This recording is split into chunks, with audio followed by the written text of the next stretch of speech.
Muy buenos días, estimadísima señorita, señores estudiantes. Me da muchísimo gusto realmente volverlos a saludar en esta nueva jornada de trabajo. Para mí siempre es un verdadero gusto y un verdadero placer volvernos a encontrar, aún sabiendo que modestamente puedo aportar a la formación académica de ustedes como futuros ingenieros e ingenieras forestales, pero sobre todo me alienta la idea de poder aportar modestamente a la formación integral de ustedes como buenas personas, como buenos seres humanos.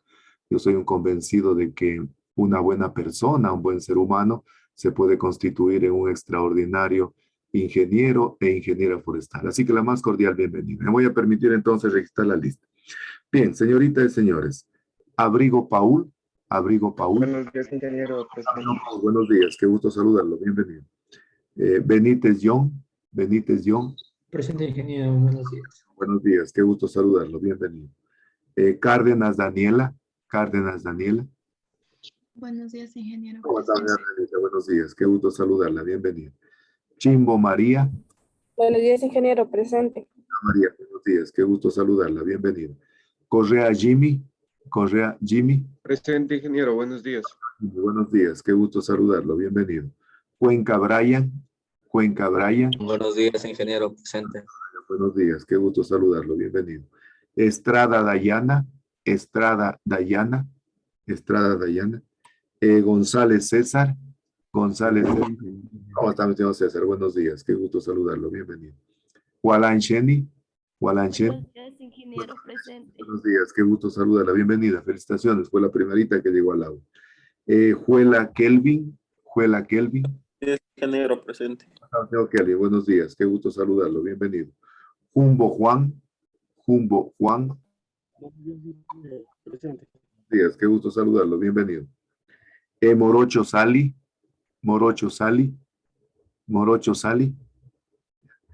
Ochoa Patricio.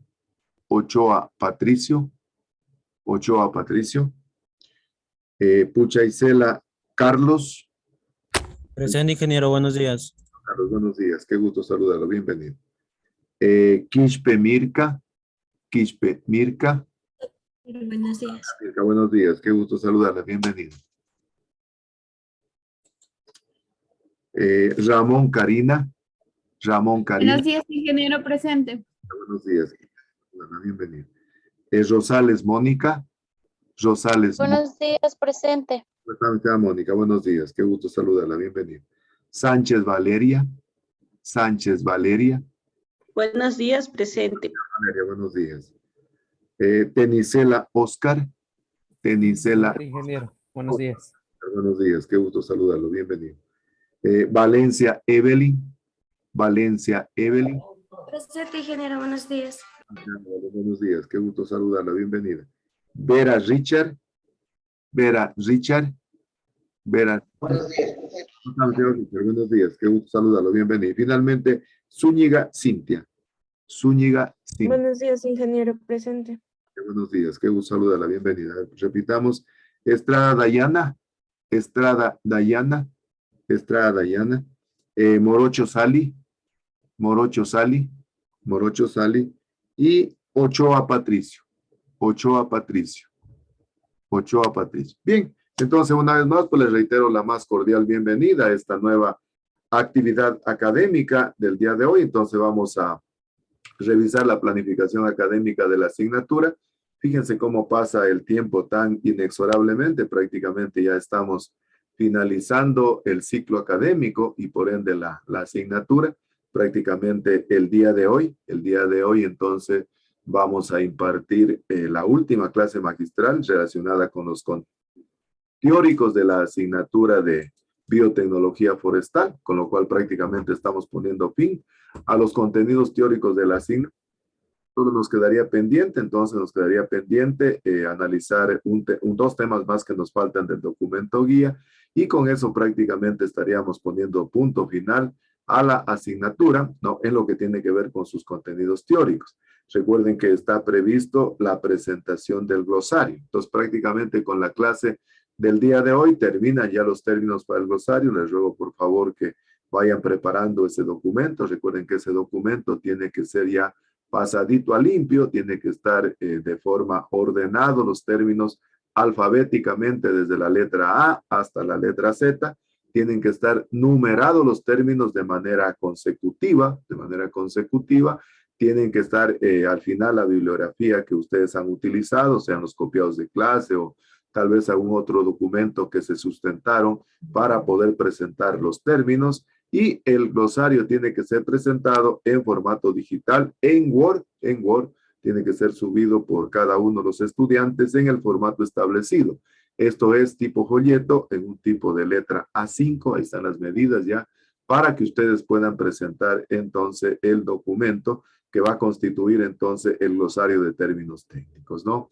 Y está pendiente entonces la presentación del estudio de caso sobre el trabajo de investigación que ustedes están analizando. Recuerden que el estudio de caso, pues la ponencia del estudio de caso viene a constituir el examen de la unidad número 3, es decir, tiene un equivalente a 3,5 puntos. Por lo tanto, entonces, hay que realizarlo de la mejor manera, porque si no, a lo contrario, pues nos tocaría hacer un examen de carácter acumulativo desde el primer día que tuvimos clases hasta prácticamente los últimos días de la asignatura. Por ello, entonces, a ese trabajo hay que hacerlo de la mejor manera, en base a las indicaciones pues que habíamos establecido para poder presentar el estudio de caso. Ese estudio de caso es súper importante porque en él prácticamente se van a ver condensados todos los contenidos, todos los conocimientos que hemos adquirido a lo largo de la asignatura. Ahí van a tener la posibilidad, por ejemplo, de hacer un análisis crítico y propositivo del trabajo de investigación que están analizando. Por ejemplo, en base al conocimiento que hemos adquirido, ustedes pueden determinar y decir, por ejemplo, en las lecciones aprendidas, si, por ejemplo, las concentraciones de las hormonas que utilizaron, las auxinas, las citoquininas, fueron las adecuadas, o ustedes qué harían para poder mejorar la presentación de los resultados. Ese es el objetivo del estudio de caso.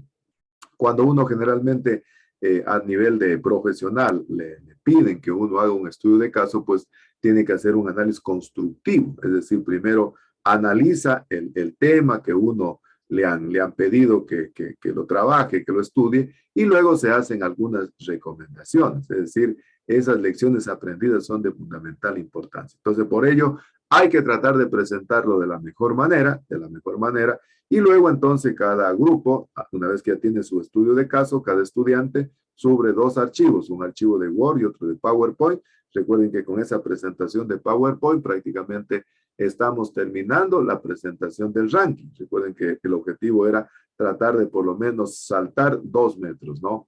Entonces, ese es el objetivo fundamental. Justamente el ranking es con la finalidad de seguir creciendo académicamente, porque ustedes saben de que hoy en día pues estamos los profesionales siempre abocados a tener que realizar presentaciones, exposiciones, y yo siempre digo que la mejor manera de poder demostrar realmente la carta de presentación de un profesional, de un ingeniero, una ingeniera forestal, es a través de las exposiciones. Entonces, exposición tiene que ser de carácter magistral, tiene que ser extraordinario. Yo siempre digo que en la vida hay 2 formas de hacer las cosas. Se las puede hacer de manera ordinaria, cuando uno no hace ninguna planificación y por ende no existe mayor esfuerzo. Yo siempre digo, cuando las cosas se hacen de manera ordinaria, es cuando se hacen a trancas y barrancas, no hay ningún mérito.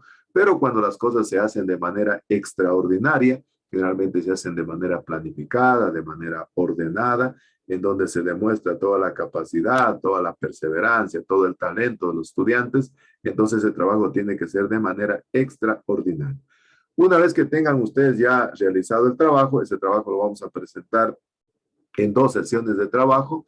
Van a ser dos sesiones de trabajo para hacer la exposición, y esa exposición va a ser como que ustedes estuvieran graduando en la Facultad Agropecuaria y de Recursos Naturales Renovables. Vamos a hacer exactamente el mismo protocolo que se sigue para poder optar el título de ingeniero e ingeniera forestal. Por lo tanto, entonces va a haber un espacio primero para la exposición del trabajo de investigación por todos los integrantes del grupo, y luego, en mi caso, yo voy a tener que simular como que fuera yo el presidente del tribunal y por ende también los miembros del tribunal, y vamos a examinar estudiante por estudiante sobre el caso examinado. Y al final, Incluso les voy a decir las normas de estilo que normalmente dice el presidente del tribunal.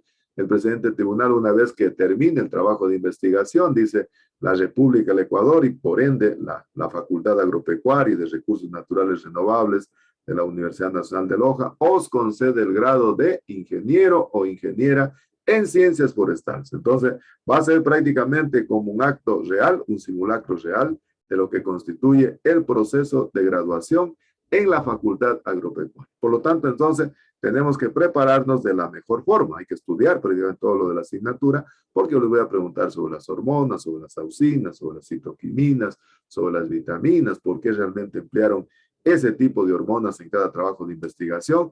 Es decir, lo vamos a examinar a cada uno, a los integrantes de cada grupo, como que si estuvieran siendo examinados en el momento de su exposición del grado, en el momento realmente de su investidura profesional para optar el título de ingeniero e ingeniera forestal. Y de esa manera prácticamente estamos culminando ya la asignatura, ¿no? Y luego lo que tiene que ver con el glosario, vamos a hacer 2 sesiones de trabajo para poder revisar el glosario, ¿no? Entonces, vamos a revisar entonces el glosario en 2 sesiones de trabajo, asimismo en 2 grupos. En el primer grupo, los que avancemos a revisar, entonces hay que tener un conocimiento de todo el glosario, justamente la utilidad o el objetivo fundamental del glosario es de que los estudiantes conozcan los términos, sepan realmente los términos. No se trata solo de tenerlos anotados o tenerlos definidos, sino se trata de que el estudiante los conozca. Entonces vamos a hacer 2 sesiones de trabajo, para poder entonces evaluar el conocimiento del glosario, ¿no? Bien, y de esa manera, pues prácticamente, miren, estamos poniendo fin a las actividades académicas de la asignatura. Luego de eso les pasaré las calificaciones de la unidad número 3, con lo cual estamos poniendo fin a la asignatura de biotecnología forestal y por ende al ciclo académico. Miren, yo ya estoy incluso planificando el segundo ciclo que ya se viene. Fíjense que el tiempo es inexorable. Prácticamente en esta semana se termina el mes de enero y nos aprestamos ya a vivir el segundo mes del año 2022. Miren qué rápido pasa el tiempo. Por eso prácticamente yo estoy totalmente de acuerdo con lo que plantea Einstein, que dice que el recurso más importante que tenemos los seres humanos es el tiempo. Porque el tiempo se le puede dar, dice él, 2 tratamientos. Lo podemos aprovechar de manera correcta, de manera adecuada, o generalmente lo podemos desperdiciar al tiempo, ¿no? Él dice que cuando se lo aprovecha de manera adecuada al tiempo, se invierte en el tiempo. Y cuando se invierte en el tiempo, entonces realmente se invierte en la formación académica, en la formación personal, es decir, para poder ir creciendo como seres humanos. Esa es una manera correcta de invertir el tiempo. Pero generalmente cuando desperdiciamos el tiempo, definitivamente hemos pasado por la vida sin ninguna trascendencia. Yo creo que lo más importante en la vida es de que trascendamos en el tiempo, en el espacio. Eso es de fundamental importancia. Así que vayamos dejando huellas, pero huellas positivas, huellas buenas que definitivamente nos permitan recordarlos a todos y cada uno de ustedes, ¿no?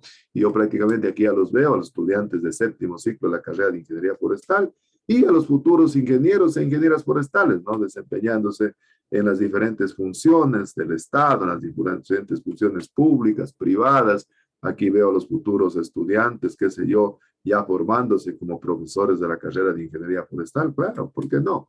Ustedes son el recambio generacional que nos van a hacer a nosotros, así que por eso hay que prepararse de la mejor manera. Y justamente con lo que yo siempre digo, con conocimiento, con esfuerzo y con actividades. El esfuerzo de ahora es el éxito del mañana, así que pongámosle el mejor de las ganas para podernos preparar. Yo sé que en esta última etapa a veces hay mucho trabajo para ustedes, para nosotros también, pero el ser humano generalmente tiene la capacidad de poder producir más bajo presión, ¿no? Es decir, cuando nosotros tenemos mayor cantidad de cosas que hacer, daránse cuenta que el cerebro funciona de la mejor manera, ¿no? Así que tratemos de poner el mejor de las voluntades, el mejor de las capacidades, nuestro talento, pongámoslo a trabajar para podernos desempeñar de la mejor manera y de esa manera entonces pues puedan nuevamente estar promovidos en el siguiente ciclo y continuar trabajando si Diosito así lo permite, ¿no? Muy bien, vamos entonces a el día de hoy a analizar una última temática en lo que tiene que ver ya con los contenidos teóricos de la asignatura entonces de biotecnología forestal, pero para ello a mí siempre me gusta realmente iniciar Primero con unas 2 preguntitas introductorias para poder preparar a los estudiantes para que el estudiante realmente vaya conectándose. Yo siempre digo que para mí el estudiante es la piedra angular en el proceso de enseñanza-aprendizaje y la mejor forma es incentivándolo, ¿no? Es motivándolo para que el estudiante realmente pueda participar, para que el estudiante se pueda conectar con el contenido que vamos a trabajar, ¿no? Por ahí alguien que tiene encendido y me está un poquito obstaculizando la comunicación. ¿Alguien tiene un micrófono encendido? Ingeniero, disculpe. Buenos días, ingeniero. ¿Tal vez me podría justificar la falta ahí, por favor? Perfecto, ya le justificamos, Patricio. No se preocupe, tranquilo. No se preocupe. Voy a apagar la cámara que tenga un poquito más de internet. Ya, perfecto. No hay problema, Patricio. Yo siempre digo que a veces la falta de comunicación no puede ser un óbice, no puede ser un pretexto para que los estudiantes se puedan realmente quedar con una baja calificación. Así que tranquilo, no pasa nada. Por favor, incluso le avisan a la señorita Morocho y a la señorita Estrada que me puedan justificar la falta para que de esa manera pues no se vean perjudicadas en su rendimiento académico, ¿no? Entonces decía que a mí siempre me gusta un poquito motivar a los estudiantes para que realmente se puedan conectar con la temática que vamos a trabajar. No se olviden lo que dijo Henry Ford, que calidad significa hacer lo correcto cuando nadie me está mirando, ¿no? Yo creo que lo más importante en la vida es que uno haga las cosas por convicción, no por obligación, es decir, por responsabilidad propia. Y cuando uno ya llega a un 6º y 7º ciclo, como están ustedes, pues justamente uno ya se mueve por intereses personales, ¿no? Uno ya se mueve por intereses que realmente le vayan a permitir, primero, crecer como persona, crecer como ser humano, pero sobre todo irse preparando para lo que va a constituir su trabajo de investigación, de tesis, previo a optar el título de ingeniero o ingeniera forestal. Así que les ruego, por favor, de que tratemos de poner atención. Ustedes saben que en esta metodología de carácter virtual, pues el docente no puede estar sobre el estudiante. Además, nunca me ha gustado hacerlo así, ni presencialmente, porque yo considero que en cualquier método de enseñanza-aprendizaje, sea presencial, virtual, semipresencial o como quieran llamarlo, prima ante todo el interés del estudiante, prima ante todo la responsabilidad del estudiante, ¿no? Así que no me gustan a mí que los estudiantes pues estén, como yo siempre digo, con un pie en el polo norte, otro pie en el polo sur, o conectados en el teléfono, o realmente atendiendo la clase. Si alguien realmente tiene alguna ocupación, tiene algún asunto que resolver, sin ningún problema, pero quiero que me lo comuniquen a que estén realmente distrayendo la atención de los demás, ¿no? Bien, entonces voy a poner dos preguntas introductorias para que nos vayamos conectando con la temática que vamos a trabajar entonces el día de hoy, ¿no? Voy a poner una primera pregunta para que asimismo, quien sabe, para que en el espacio entonces de una pregunta introductoria para poder iniciar entonces la clase del día de hoy, ¿no? Entonces quiero realmente que ustedes en el espacio de 15 segundos me puedan contestar la siguiente pregunta. ¿De qué tipo es el tejido suberoso? Entonces, ¿es un tejido formador? ¿Es un tejido protector o es un tejido conductor? ¿Quién sabe? Tienen 15 segundos para contestar de qué tipo es el tejido suberoso, formador, protector o conductor. A ver, ¿quién me dice? A ver, ¿se me están demorando? A ver, ¿quién dice aquí? Protector. Es un tejido, repitan. Protector. Protector. Es un tejido protector. Recuerden ustedes que decíamos que desde el punto de vista celular, las células generalmente atraviesan por 2 grandes etapas, ¿no? Generalmente hay células que se llaman células protoplasmáticas y células paraplasmáticas, ¿no?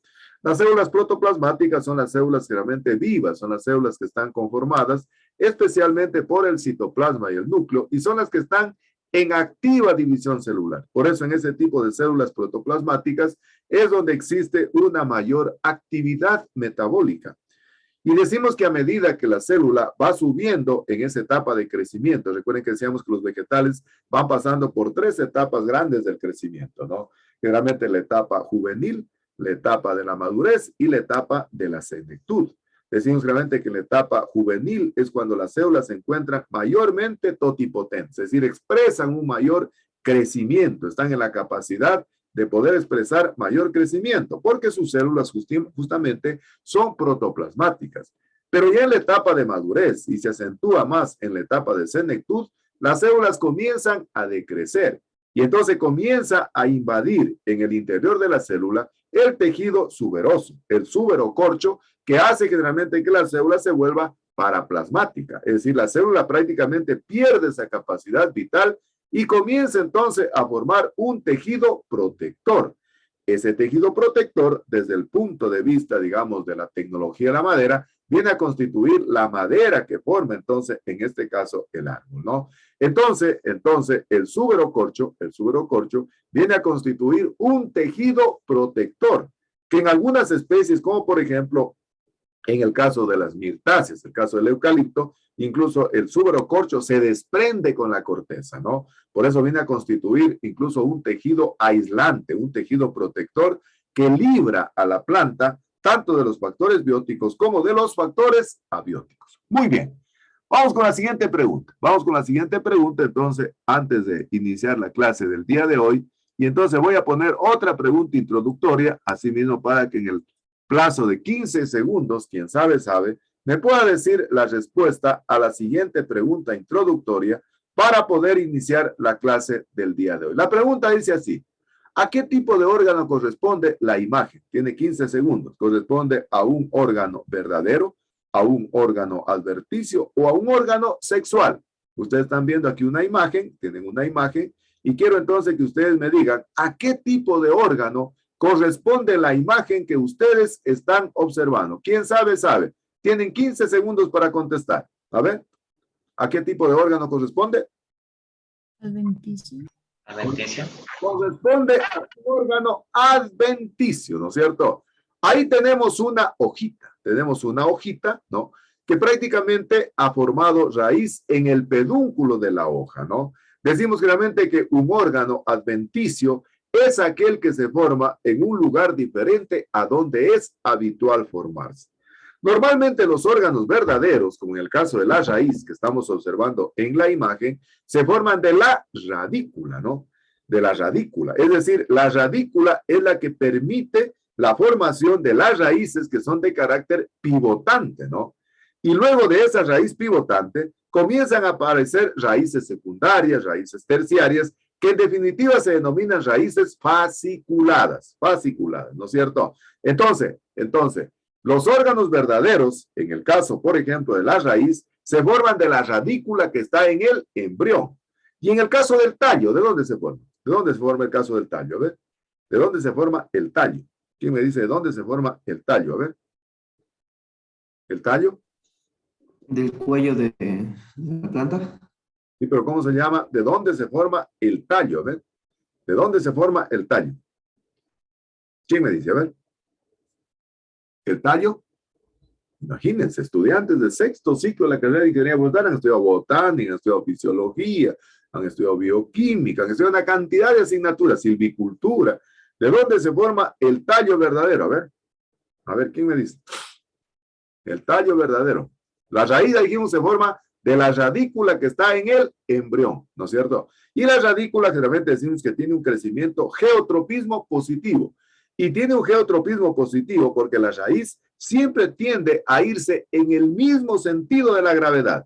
Es decir, hasta la profundidad del suelo, hasta el centro de la tierra. Y el tallo, en cambio, decimos que tiene un geotropismo negativo, porque se va en contra de la gravedad, ¿no? Pero se origina ¿de dónde? ¿De dónde se origina el tallo? A ver. ¿Quién me dice de dónde se origina el tallo? A ver. Se forma del hipocotilo. ¿Del hipocotilo? No, el hipocotilo sale después, ¿verdad? El hipocotilo generalmente es el que se queda de los cotiledones hacia abajo. Y de los cotiledones hacia arriba, ¿cómo se llama? ¿Cómo se llama de los cotiledones hacia arriba? ¿Cómo se llama? A ver, ¿quién me dice cómo se llama de los cotiledones hacia arriba? A ver. ¿Yema caulinar? No. Fíjense, son cositas que deben saberlas ya. Imagínense eso, por ejemplo, que les pregunte otro docente y no ha aprendido en botánica, no les ha enseñado el ingeniero era, no les ha enseñado fulano tal, etcétera, etcétera. A ver, ¿de dónde se forma el tallo? A ver, ¿de dónde se forma el tallo? Fíjense. Son preguntitas, miren, que hay que irlas ya asimilando. Eso no hay cómo olvidarse ya. El tallo se forma de la plúmula del embrión. El tallo se forma de la plúmula del embrión. Entonces pongan en el glosario, radícula, parte del embrión que da origen a la raíz. Plúmula, parte del embrión que da origen al tallo. Y en el tallo, decíamos claramente que existen dos grandes zonas, que es el hipocotilo y el epicotilo. El hipocotilo es el que se encuentra bajo los cotiledones y el epicotilo es aquel que se encuentra sobre los cotiledones. ¿Quién me dice, a ver, cuál es el que forma el tallo verdadero? El fuste de los forestales. ¿Cuál es el que forma los dos? ¿El hipocotilo o el epicotilo? A ver, ¿quién me dice? ¿Cuál? ¿El epicotilo? El epicotilo. El epicotilo viene a constituir en el futuro el tallo verdadero. El tallo verdadero. Es el que, es decir, el fuste de los árboles, la madera, el que posteriormente va a incrementar el DAP o el CAP y va a formar el volumen del árbol, ¿no? Entonces, repetimos otra vez, los órganos adventicios son aquellos que se forman de un lugar diferente donde es habitual o donde es peculiar formarse. En cambio, los órganos verdaderos son aquellos que se forman del embrión, Entonces, si hablamos de la raíz, se forman de la radícula. Si hablamos del tallo, se forman de la plúmula. Entonces, los órganos adventicios son aquellos que se forman de un lugar diferente, miren, y en base a las observaciones que generalmente a veces uno obtiene de la realidad, ¿no? Del saber empírico, surgen las investigaciones. Miren, por ejemplo, en este momento yo tengo en el proyecto Cinchona 2 tesistas que van a trabajar en formación de órganos adventicios en base a hojas y en base a tallitos chiquitos, fíjense. Entonces van a hacer ellos la formación de órganos adventicios, pero le vamos a poner un aditamento especial. Vamos a hacer hidroponía. A ver, ¿quién me quiere decir qué quiere decir hidroponía? A ver, para el glosario, hidroponía. Entonces vamos terminando el glosario. Hidroponía, a ver. ¿Quién me quiere decir qué quiere decir hidroponía? Hidroponía, a ver. Cultivos en agua. Cultivos en agua. Es decir, son los cultivos que se hacen en soluciones acuosas, en soluciones nutritivas acuosas. Entonces, estos dos tesistas van a trabajar en base a esto que uno observa en la realidad, ¿no? Este es el conocimiento empírico. Por eso yo siempre digo que en investigación científica, el método científico fundamenta las bases científicas en el conocimiento empírico. Entonces, ustedes han visto, por ejemplo, en la casa o tal vez algunas secretarias saben poner en un vasito de agua una hojita de begonia. Y de la base de la hoja de begonia salen una cantidad de raíz. Entonces, en base a ese saber ancestral, yo por ejemplo veía a mi esposa le gustan mucho las plantas, había puesto ahora en esta pandemia una cantidad de hojitas así en unos frascos, y yo veía que comenzaban a salir raíces en función de aquello, y yo monté 2 trabajos de investigación que van a ser 2 tesistas de la carrera de Ingeniería Forestal para trabajar en hidroponía en Cinchona, utilizando explantes de hoja y utilizando prácticamente, en este caso, segmentos nodales, ¿no? Entonces, un órgano adventicio es aquel que se forma de un lugar diferente a donde es habitual formarse. Muy bien, vamos a continuar entonces. Voy a presentar en cambio algunas imágenes que están relacionadas con la temática que voy a iniciar, que voy a trabajar en la mañana de hoy. El objetivo siempre de mis imágenes introductorias es para que el estudiante prepare su cerebro, prepare realmente la inteligencia para poderse poner en contacto. Recuerden que yo les había señalado a ustedes en el encuadre que los seres humanos, las personas, prácticamente aprendemos de 3 maneras. Aprendemos de manera cognoscitiva. La parte cognoscitiva es la parte del cerebro, es la parte de los contenidos, es la parte de la inteligencia. La parte generalmente cognoscitiva está relacionado generalmente con el cómo enseñar, con el cómo aprender, ¿no es cierto? Por eso generalmente dicen que hay el cerebro, es la parte de la razón. El primer aprendizaje es a través de la parte cognoscitiva. En cambio, la segunda parte del aprendizaje es a través de la parte afectiva, a la parte del corazón. Y por eso es claramente que el aprendizaje del corazón, en cambio, es un aprendizaje sentimental. Dicen que el corazón siempre sabe qué hacer. Y a veces el cerebro lo para y dice, oye, él dice, aguántate, a ver, tú sabes qué hacer, pero ¿cómo lo vas a hacer? Entonces, el segundo aprendizaje a través de la parte cognoscitiva. Primer aprendizaje cognoscitivo, segundo la parte afectiva. Y el tercer tipo de aprendizaje es a través del aprendizaje psicomotor o psicomotriz. a través de las manos, a través de las extremidades, ¿no? Recuerden ustedes de que hay personas que son muy hábiles enfundando en el vivero, o qué sé yo, preparando un sustrato, preparando una estaca, o haciendo una siembra. Hay otras personas, en cambio, que son muy expertas trabajando, por ejemplo, no sé, en la introducción del trabajo, por decir algo, ¿no? Entonces, a mí siempre me interesa que los estudiantes se conecten con esos tres, digamos, elementos fundamentales del aprendizaje. La parte cognitiva, la parte afectiva y la parte psicomotriz. Entonces, yo les pongo esta imagen. ¿Qué idea? Sí, pero de primera mano. ¿Qué es la primera idea que se les viene cuando ustedes ven esta imagen? A ver. Cultivo vegetal. Cultivo vegetal, ¿qué más? ¿Qué otra idea se les viene? In vitro. ¿Una? ¿In vitro? In vitro. In vitro. In vitro, ¿qué más? ¿Qué más se les viene? ¿Qué más se les viene a la mente? ¿Cómo se llaman esas plantitas que están dentro de esos frascos? ¿Cómo se llaman? ¿Cómo se llaman? A ver, ¿quién me ayuda? ¿Cómo se llaman las plantas que están dentro de un frasco? En el vidrio. Vitroplantas. Vitroplantas, ¿no es cierto? Ahí estoy viendo vitroplantas, ¿no? Es decir, plantas que están siendo cultivadas en condiciones asépticas, es decir, en condiciones libres de microorganismos, exentos de microorganismos. Vamos a ver la segunda imagen. ¿Y si ven aquello que vemos ahí? ¿Qué vemos ahí? De primera mano, ¿qué están viendo ahí? Marchitez. Marchitez, ¿no es cierto? La marchitez es un proceso fisiológico, ¿no? La marchitez es una condición fisiológica que presenta el vegetal. Y desde el punto de vista fisiológico, sabemos que las plantas presentan dos estados de marchitez. El primer estado de marchitez, decimos que es la marchitez reversible. La marchitez reversible es cuando las células se vuelven generalmente plasmolíticas, pero están en la capacidad de recuperarse, ¿no?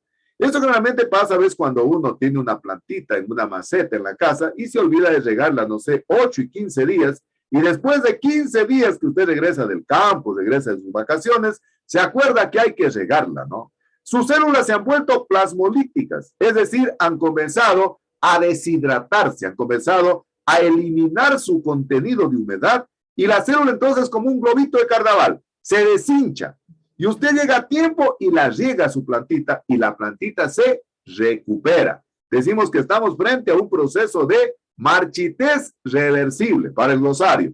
Entonces, marchitez reversible, las células plasmolíticas pierden agua, pero están en la capacidad de recuperarse. Plasmólisis, pérdida de agua de las células, para el glosario, ¿verdad? Plasmólisis, pérdida de agua de las células. Y entramos en el segundo caso, que en cambio nosotros regresamos de vacaciones al mes y la planta está ya marchita y la regamos y la planta no se recupera por nada. Así le pongamos agua bendita, no se recupera.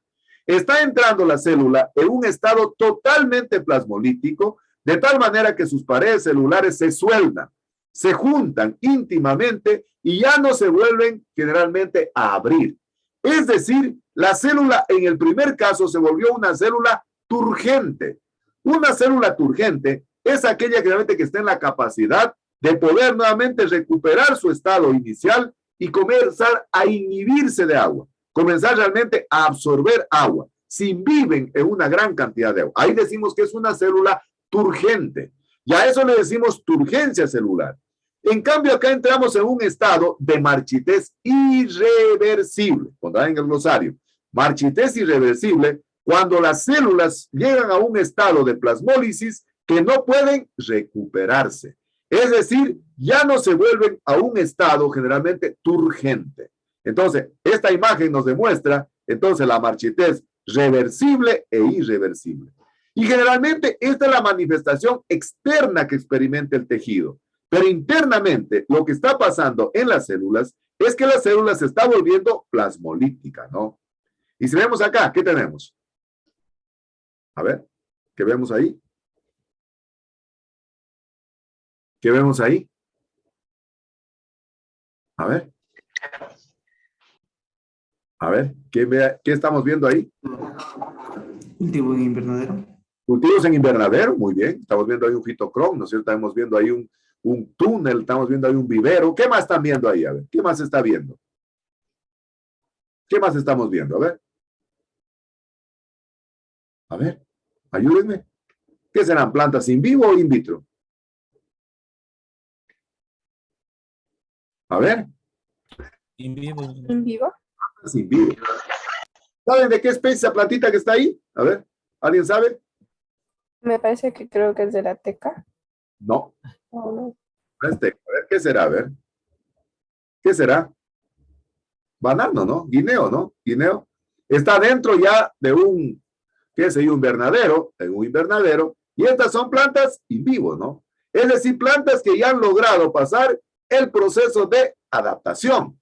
Y acá las tenemos ya, miren estas plantas ya más grandes en el campo definitivo. Es decir, hemos tenido aquí la posibilidad de pasar la planta. Entonces, ser una planta in vitro, como vimos al principio, cuidar el proceso de marchitez, lograr un proceso de adaptación y ya tener una planta en el campo. Es decir, durante el proceso de adaptación de las vitroplantas, el éxito del cultivo de tejidos radica en tratar de pasar paulatinamente la planta, la vitroplanta, de una condición heterótrofa a una condición autótrofa. Recuerden ustedes que habíamos señalado que las plantas in vitro o que las vitroplantas se comportan como organismos heterótrofos. Por lo tanto, durante el proceso de adaptación de las vitroplantas a condiciones naturales o a condiciones in vivo, es importante ir pasando paulatinamente de esa condición de ser una planta heterótrofa a vivir con una planta autótrofa. Pero justamente el éxito del cultivo de tejidos vegetales radica en la habilidad que debe tener el investigador para tener los máximos porcentajes de sobrevivencia con los menores porcentajes de mortalidad, ¿no? Ahí definitivamente radica el éxito. Porque de nada serviría, miren, haber agotado en el invernadero, perdón, en el laboratorio, todos los métodos a nivel in vitro para tener la mayor cantidad de plántulas si al final no tenemos la capacidad para lograr los máximos porcentajes de sobrevivencia. Entonces, en la clase del día de hoy voy a abordar la última temática que tiene que ver con la adaptación de las plantas a condiciones naturales. Vamos a ver entonces qué características deben tener las plantas para poder realizar el manejo de plantas en el invernadero, ¿no? Entonces vamos a ver en la clase del día de hoy, vamos a ver la parte de la tercera etapa en las fases de multiplicación. ¿Se acuerdan que yo les había señalado en algunas clases atrás de que habían 4 grandes etapas, ¿no? La primera etapa, que es la etapa de implantación, en donde el objetivo es tener la mayor cantidad de tejidos realmente implantado, la mayor cantidad de tejidos que sobrevivan con el menor porcentaje de mortalidad. Esa decíamos que era la primera etapa de implantación. La segunda etapa, decíamos que es la etapa en cambio de proliferación o de brotación, en donde el objetivo fundamental era tener la mayor cantidad de brotes por explante. Y en función de esa mayor cantidad de brotes por explante, poder hacer la micropropagación. Esa era la segunda etapa del cultivo de tejidos vegetales. Es decir, tener la mayor cantidad de brotes por unidad de superficie. Incrementar la tasa de multiplicación potencial. La tercera etapa, en cambio, decíamos que es la etapa del enraizamiento. Es decir, ya tenemos una gran cantidad de plántulas, hemos hecho el proceso de micropropagación y ahora queremos tener plántulas diferenciadas, plántulas que tengan al mismo tiempo brotes, pero que también tengan raíces y que esas raíces estén en la capacidad de poder sustentar. Decíamos que el objetivo de esta tercera etapa de enraizamiento es tener los mayores porcentajes de vitroplantas enraizadas, tener la mayor cantidad de raíces. Y la cuarta etapa era la etapa del manejo de plantas en el invernadero. Es decir, las vitroplantas que las habíamos propagado en el laboratorio, ahora realmente vamos a utilizar los métodos más adecuados para tratar de optimizar el proceso de adaptación, el proceso de manejo, y de esa manera tener los mayores porcentajes de sobrevivencia con los menores porcentajes de mortalidad. Es decir, el objetivo de esta cuarta etapa, de esta cuarta fase del cultivo de tejidos vegetales, que es el manejo de plantas en el invernadero, es tener los mayores porcentajes de sobrevivencia con los menores porcentajes de mortalidad. Entonces, ¿qué es necesario tomar en cuenta durante este proceso del manejo de las plantas en el invernadero? Primero, miren, nosotros hemos hecho una gran cantidad de trabajos, una gran cantidad de investigaciones para poder realmente tener el tejido implantado. Es decir, así como realmente hemos investigado el mejor método de esterilización de la vidriería, el mejor método de esterilización de los medios de cultivo, el mejor método de esterilización del agua, luego pasamos a seleccionar el mejor medio de cultivo, las mejores concentraciones hormonales, seleccionamos luego el mejor tipo de explante, el mejor método de desinfección, utilizamos el mejor método de inoculación, de incubación y luego las diferentes etapas de investigación para tener la mayor cantidad de vitroplantas, así como ha sido necesario entonces hacer esa cantidad de investigaciones. También es de fundamental importancia investigar la capacidad que tenemos para poder hacer la adaptación, el establecimiento y el manejo de las vitroplantas ya a nivel de invernadero. Porque miren, de nada serviría haber hecho todo el esfuerzo a nivel de laboratorio para tener una gran cantidad de vitroplantas si no tenemos la habilidad necesaria para poder manejar las vitroplantas en el invernadero. Es decir, para poder lograr primero el proceso de adaptación. Recuerden que una planta adaptada no es lo mismo que una planta establecida. Y el manejo tiene que ver con toda esa cantidad de actividades que hay que hacer para poder adaptar, para poder establecer y en definitiva la vitroplanta se pueda adaptar a las nuevas condiciones naturales. Entonces, así como ha sido necesario entonces hacer esta cantidad de trabajos, necesitamos realmente para lograr el éxito en el cultivo de tejidos vegetales, en la capacidad que tenga el investigador para poder manejar las diferentes condiciones del invernadero y lograr los mayores porcentajes de sobrevivencia con los menores porcentajes de mortalidad y lógicamente tomando en cuenta la parte económica. Porque imagínense, por ejemplo, haber gastado tanto, haber nadado tanto para morir en la orilla, definitivamente desde el punto económico no sería lo más adecuado. Por lo tanto, entonces debemos tener la capacidad para poder optimizar las mejores condiciones a nivel in vivo y de esa manera lograr la mayor adaptación, los mayores porcentajes de sobrevivencia con los menores porcentajes de mortalidad y lógicamente a los costos más bajos, a los costos más módicos desde el punto de vista económico. Entonces, existe una gran diferencia entre manejar plantas en el invernadero y manejar plantas en el laboratorio. Recuerden que en el laboratorio estamos trabajando en condiciones controladas, en condiciones de absoluta limpieza, en condiciones de absoluta asepsia. En cambio, en el invernadero se invierten esas condiciones. Es decir, que realmente ya no estamos en condiciones totalmente controladas, ya no estamos trabajando en condiciones totalmente asépticas, totalmente limpias. Estamos invirtiendo, en cambio, en trabajar en una condición séptica. Por lo tanto, entonces, debemos extremar todas las medidas necesarias para poder realmente tener los mayores porcentajes de sobrevivencia y de esa manera manejar las plantas en esa condición, realmente en esa transición de ser una vitroplanta a vivir en una planta en condiciones naturales. Y por eso entonces, como investigadores tenemos que extremar las mejores condiciones, tratar de optimizar los mejores métodos para lograr los mayores porcentajes de sobrevivencia con los menores porcentajes de mortalidad. Y para ello entonces vamos a considerar los diferentes elementos que el investigador debe tomar en cuenta para conseguir este objetivo.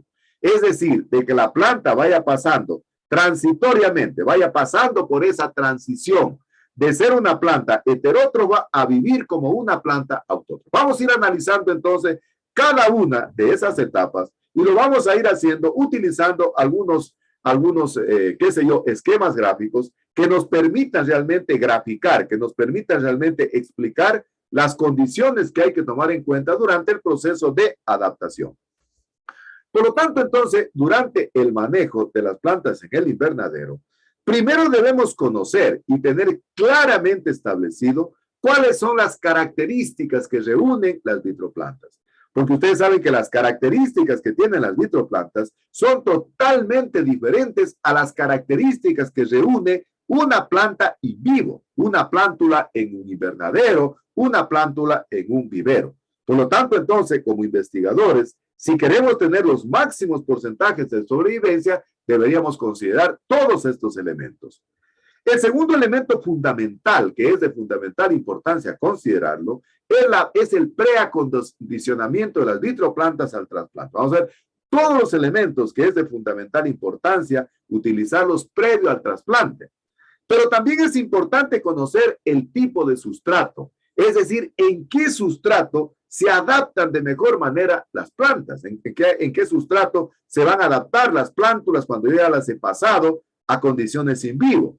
Y durante ese proceso de adaptación, lógicamente, debo tener muy presente la prevención de plagas y enfermedades y, por ende, la importancia que tienen las condiciones ambientales durante todo el proceso de adaptación. Porque finalmente, el éxito del cultivo de tejidos vegetales es tratar de que la vitroplanta pase de esa condición heterótrofa a vivir a una condición autótrofa. Es decir, vaya pasando de esa condición de ser una planta aséptica a vivir con una planta séptica. Y lógicamente con los mayores porcentajes de sobrevivencia y con los menores porcentajes de mortalidad. Entonces vamos a ir revisando las diferentes características que reúnen cada uno de estos 5 elementos fundamentales, que es de fundamental importancia considerarlos en el manejo de las plantas en el invernadero. Primero, entonces, ¿qué características tienen las plantas que han sido producidas de manera in vitro, ¿no? Ustedes saben que han venido creciendo en condiciones asépticas, es decir, en condiciones de extrema limpieza. Por lo tanto, entonces decimos que son plantas asépticas, es decir, son plantas que prácticamente están exentas de plagas y enfermedades. Son plantas que definitivamente han venido creciendo en un medio nutritivo. Y decíamos que ese medio nutritivo, decíamos que es una solución nutritiva que está conformada por compuestos orgánicos e inorgánicos. Por lo tanto, entonces, el medio nutritivo le ha venido suministrando a la planta o a la vitroplanta todos los elementos nutritivos que normalmente la planta en el campo los obtiene del suelo. Es decir, tanto compuestos orgánicos como compuestos inorgánicos. Del medio de cultivo encuentra los macros, los micros, las hormonas, las vitaminas, los aminoácidos, el agua, etcétera, etcétera. Por lo tanto, entonces, la planta no tiene necesidad de poder elaborar su propio alimento y entonces se comporta como un organismo heterótrofo. Es decir, no tiene ninguna necesidad para poder realmente elaborar sus propios alimentos, ¿no?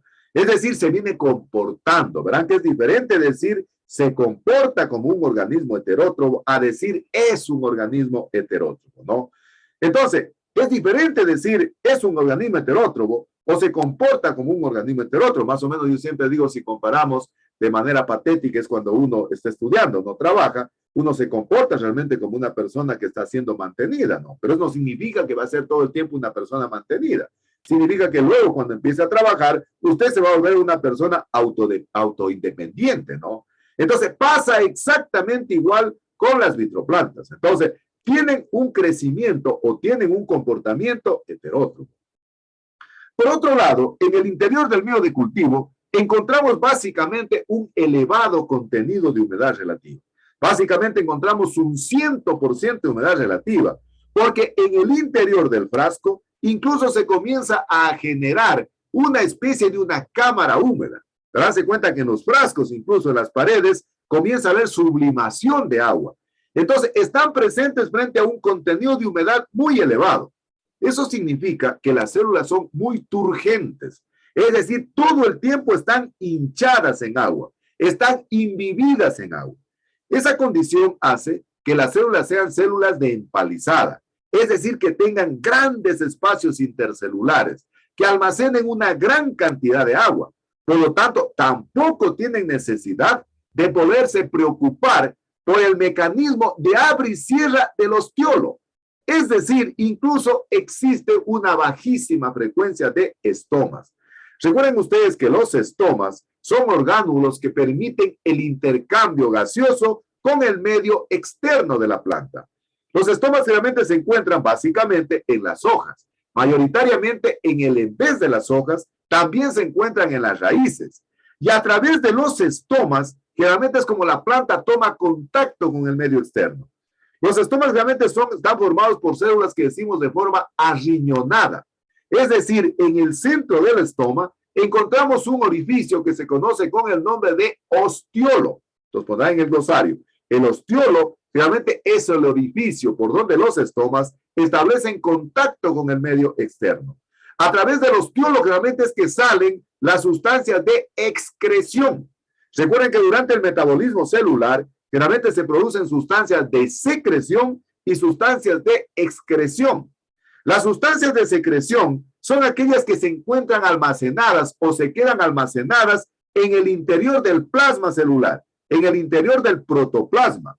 Y las sustancias de excreción durante el metabolismo celular son aquellas realmente que salen al exterior a través de los estomas. Sale al exterior, por ejemplo, pequeñas gotas de agua, pequeños aceites esenciales, pequeños olores, pero básicamente lo que se escapa a través de los estomas es el vapor de agua.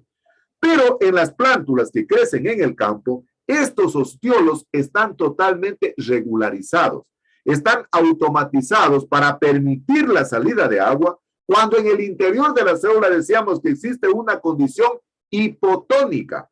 Es decir, decíamos que es hipotónica cuando la cantidad de agua es mayor en el interior de la célula que fuera de la célula. Por lo tanto, entonces el ostiolo se abre y fácilmente se deja atravesar el agua desde el interior hacia el exterior. Pero decimos que cuando la célula pasa a un estado hipertónico, es decir, cuando la cantidad de agua es mayor fuera de la célula que dentro del protoplasma, entonces el ostiolo se cierra para impedir prácticamente que el agua pueda salir, porque al salir el agua, lógicamente se va a producir el proceso de marchitez, que habíamos visto en la imagen introductoria, que puede ser marchitez reversible e irreversible. Ese mecanismo de abre y cierre automático que tiene el estoma hace que la planta realmente pueda adaptarse incluso a condiciones xerofíticas. Ahí tenemos el caso, por ejemplo, del palo santo, del hualtaco, que incluso, ¿qué hacen las plantas? Normalmente se despojan de las hojas para bajar la cantidad de transpiración, la cantidad de evapotranspiración. ¿Qué es la transpiración? No sé si no está en el glosario, póngala. Decíamos que la transpiración es la eliminación del vapor de agua desde una célula o desde un tejido vivo. Eso decimos que es la transpiración. La evaporación, en cambio, es la transformación del agua en vapor. Es decir, en el primer caso, la transpiración es un fenómeno fisiológico. La evaporación es un fenómeno físico, de la transformación del agua en vapor. Y la evapotranspiración es la sumatoria de la evaporación y de la transpiración.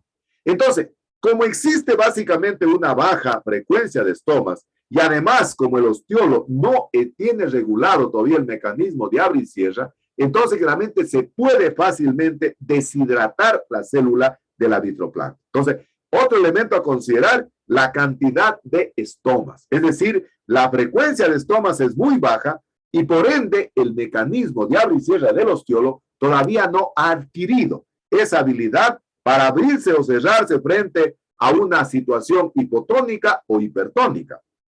Otra característica que tienen las vitroplantas es de que cuando se han hecho observaciones con el microscopio electrónico de barrido, se ha observado que tiene baja frecuencia de cutícula. ¿Qué es la cutícula? Recuerden ustedes que las células, desde el punto de vista fisiológico, adaptan una cantidad de modificaciones epidérmicas para poderse defender de la inclemencia de los factores bióticos y abióticos. Por ejemplo, qué sé yo, recuerden ustedes que hay las ceras, las cutículas, realmente que lo que hacen es cubrir externamente la epidermis. Es decir, la vuelven impermeable. Impermeable, por ejemplo, para la entrada de microorganismos. Impermeable para poderse defender de las heladas, ¿no? Por ejemplo, recuerden ustedes que las plantas realmente que crecen en las partes altas de los páramos son plantas realmente que tienen las hojas coriáceas. Es decir, se vuelven muy gruesas, ¿no? Debido a la cantidad de cutícula, a la cantidad de ceras, a la cantidad de generalmente que hacen para poder impedir la salida del agua. En el caso de la vitroplanta, por un lado tiene baja frecuencia de estomas, por otro lado tiene ausencia de ceras en la cutícula, lo que la vuelve muy susceptible a deshidratarse, ¿no? Es decir, si prácticamente no tiene regulado el mecanismo de abre y cierre del ostiolo, y a eso se suma la baja cantidad de ceras que cubren la cutícula y que la vuelven impermeable, entonces es una planta que es muy fácil de poderse deshidratar, que muy fácilmente puede perder el agua. Entonces, estas características es importantísimas que el investigador las considere en el proceso de adaptación. Por otro lado, sabemos de que la vitroplanta, se está comportando como un organismo heterótromo. ¿Y por qué se comporta como un organismo heterótromo? Porque en el medio de cultivo, la fuente de energía y carbono la estamos suministrando a través de los carbohidratos, es decir, a través de la adición exógena de sacarosa. Entonces, por lo tanto, la sacarosa, que es el componente orgánico fundamental que se forma durante el proceso de la fotosíntesis, realmente está siendo suministrado de manera exógena, de manera artificial. Por lo tanto, entonces la planta, a pesar que tiene color verde, a pesar que en sus hojas tiene clorofila, sin embargo, no es necesario realizar el proceso fotosintético, porque todo el carbohidrato, la sacarosa, lo está encontrando en el medio de cultivo. Por lo tanto, entonces decimos que se comporta como un organismo heterótromo porque tiene fuentes de exógenas externas de carbono. Recordarán ustedes que decíamos que la fotosíntesis era como un gran molino, en donde necesitaba elementos de entrada, que le llamábamos los input, y elementos de salida, que son los output. Los elementos de entrada decíamos que básicamente están conformados por el agua, por el CO2, por la clorofila, por los elementos inorgánicos y por lo elemento fundamental, la luz, la energía que proviene del sol. Y como producto de ese proceso fisiológico que se da en el interior de las células, básicamente de las hojas, o que tienen clorofila, se producen entonces los output, es decir, los elementos de salida, que básicamente eran 6 moléculas de oxígeno y 6 moléculas de C6H12O6, que son los carbohidratos. En este caso, generalmente el aparato fotosintético de la vitroplanta simple y llanamente no se ha desarrollado.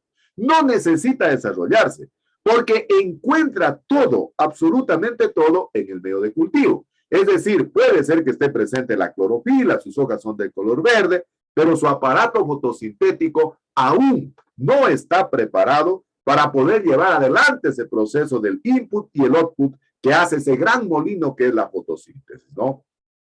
Por otro lado, generalmente tienen ausencia de pelos absorbentes en sus raíces. Recuerden que los pelos absorbentes tienen la capacidad de poder absorber el agua y los elementos inorgánicos del suelo. Es decir, a través de los pelos absorbentes es como la raíz realmente se nutre de agua y elementos inorgánicos. Y luego esa agua y elementos inorgánicos en la hoja, a través del proceso fotosintético, se transforman esos compuestos inorgánicos en compuestos orgánicos. Por eso decimos realmente que la fotosíntesis es un proceso fotoquímico, porque en presencia de la luz, los compuestos inorgánicos se transforman en compuestos orgánicos. Al no tener pelos absorbentes o al haber una ausencia de pelos absorbentes en las raíces de la vitroplanta, realmente no están en la capacidad todavía de poder absorber el agua y los elementos nutritivos. Esto es importantísimo entonces considerar estas características que tiene la vitroplanta para pasar a la siguiente etapa. Entonces tenemos que hacer necesariamente el preacondicionamiento al trasplante. ¿En qué consiste el preacondicionamiento en trasplante? Consiste en primer lugar en llevar los frascos, sacar los frascos que están creciendo en el interior del laboratorio para llevar las vitroplantas al invernadero. Entonces, llevamos los frascos al invernadero y entonces los hacemos que estén por un lapso de 8 a 15 días para que se vayan adaptando a las nuevas condiciones ambientales. Incluso las vitroplantas que son de un color verde intenso, en el momento que comienzan a sentir otras condiciones ambientales, de luz, de temperatura, de humedad relativa, incluso comienzan a cambiar de coloración. Es decir, el objetivo fundamental es tratar de que la vitroplanta se vaya adaptando a los nuevos regímenes de luz, de temperatura, de humedad relativa, y que paulatinamente entonces vayan pasando de una condición de ser una planta heterótrofa a vivir como una planta autótrofa. Necesitamos que se vaya activando el aparato fotosintético. Necesitamos que las células vayan formando ceras en su cutícula. Necesitamos realmente que la célula vaya formando una gran cantidad, entonces, de sustancias para comenzar a desarrollar el proceso fotosintético, ¿no? Necesitamos que las raíces comiencen a formar pelos absorbentes para que absorban el agua y los elementos nutritivos. En ese tiempo que las mantenemos en el laboratorio, se comienza a remover las tapas, pero lógicamente sin producir una desecación o producir una contaminación. ¿Con qué finalidad se hace el proceso de remoción de las tapas? Porque generalmente al encontrarse las vitroplantas en el invernadero, recuerden ustedes de que de manera natural, de por sí, el invernadero generalmente irradia una gran cantidad de calor. Es decir, existe una gran cantidad de temperatura. Y al estar los frascos encerrados y tapados, se va a generar lo que se conoce con el nombre de un doble efecto invernadero. Entonces, realmente es importante ir removiendo las tapas, pero sin que se produzca desecación o contaminación de las vitroplantas, ¿no? Durante este proceso, incluso se puede utilizar, algunos recomiendan utilizar, por ejemplo, un método de cultivo de Hoagland. El método de cultivo de Hoagland es una solución nutritiva que se la puede utilizar en la mitad de la concentración y se puede ir rellenando los frascos para que la planta realmente vaya adaptando sus raíces para de esa manera entonces generar pelos absorbentes, pero justamente sin evitar pudrición radicular. Entonces, una vez que nosotros ya tenemos la vitroplanta preadaptada, está realmente en condiciones del invernadero, tenemos que pasar a la siguiente etapa. Pero recuerden que esto hay que hacerlo meticulosamente, hay que hacerlo paulatinamente. No lo podemos hacer de manera drástica. Yo les contaba a ustedes que en alguna oportunidad había un orquidiólogo de aquí de Loja que tenía un invernadero muy grande en su casa y él se fue a un evento en Venezuela, en ese tiempo cuando Venezuela pues era un emporio económico, a un encuentro que había de orquidiólogos y había comprado una gran cantidad de vitroplantas en frascos, eran todos híbridos, creo que había comprado como unos 5 frascos de híbridos. En cada uno de esos frascos había siquiera unas 500 o 600 plantas de híbrido. Entonces él se le pasó por la mente y dijo, chuta, solo vendiendo unas 2 vitroplantas de esas, yo tengo recuperada la inversión. Creo que cada frasquito le vendieron en $20, él hizo una inversión de $100, pero él dijo, con unas 5 plantas de eso, recupero la inversión. Entonces trajo las vitroplantas acá. Cuando ya perdió los primeros 3 frascos, porque todo se le contaminó, me acuerdo que llegó al laboratorio y dijo, vea, ingeniero, sabe que quiero que me ayude a sacar estas plantas, o le damos un porcentaje a la universidad, etcétera. Dije, mire, no es así, no es soplar y hacer botellas. Es todo un proceso de investigación. Hay que irla adaptando a la vitroplanta. Entonces, no, dice así, me la llevo nomás. Se fue nomás el señor y después, hace algún tiempo, después lo logré ubicar. Dice, ingeniero, se me perdieron absolutamente todas las plantas. Entonces, ¿qué había hecho? Había cogido las vitroplantas y las ponía directamente al sustrato, es decir, sin hacerles ningún proceso de preadaptación. Entonces, la preadaptación o el preacondicionamiento al trasplante es de fundamental importancia. Una vez que hemos hecho el preacondicionamiento al trasplante, pasamos a la siguiente etapa, que es la utilización de los sustratos. Primero definamos qué es un sustrato.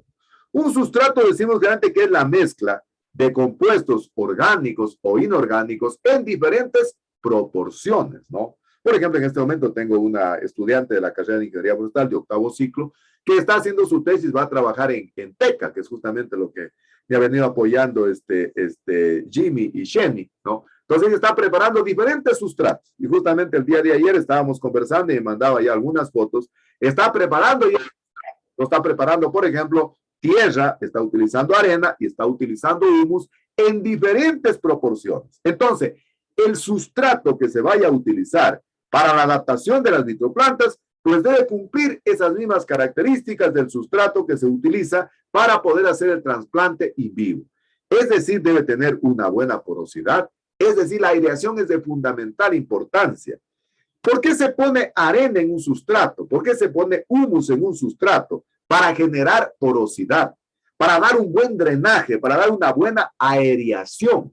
Es de fundamental importancia que un sustrato cumpla con este requisito fundamental de tener un buen drenaje. Es decir, para que el agua no se sature, para que el agua no se venga a encharcar.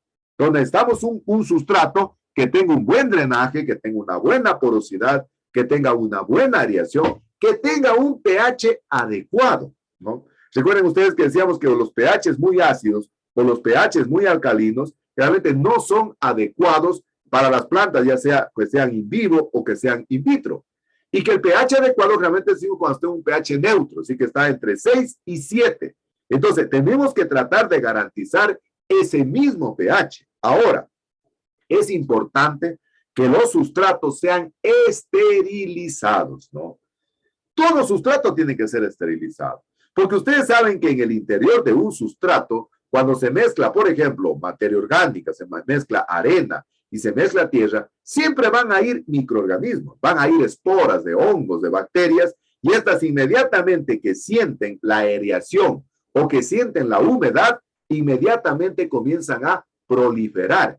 Comienza prácticamente a salir los austorios de los hongos, de las bacterias, y comienzan realmente a contaminar. Y la primera enfermedad que se produce a nivel de los viveros generalmente es el dumping o es la canillera o es realmente lo que decimos la negrera, que le rompe el cuello de la raíz y prácticamente la plántula se dobla, ¿no?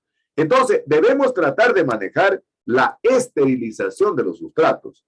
Desde el punto de vista de la esterilización de los sustratos se pueden esterilizar utilizando dos grandes métodos. Se pueden utilizar métodos físicos o se pueden utilizar métodos químicos.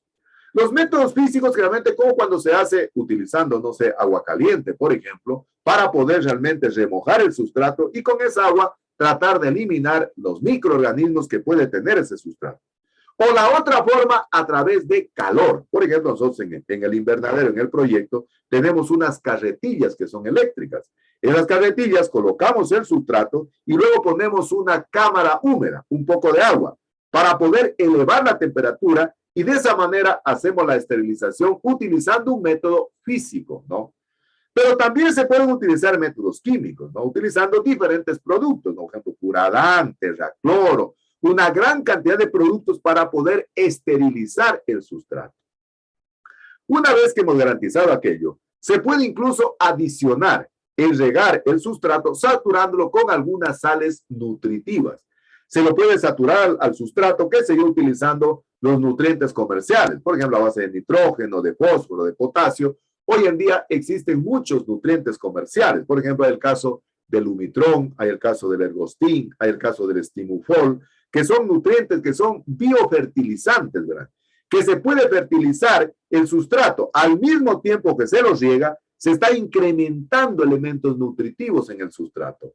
O si no, también se puede agregar los mismos nutrientes que utilizamos en el medio de cultivo. Es decir, podemos utilizar los nutrientes del MS, es decir, para tratar de nutrir el cultivo.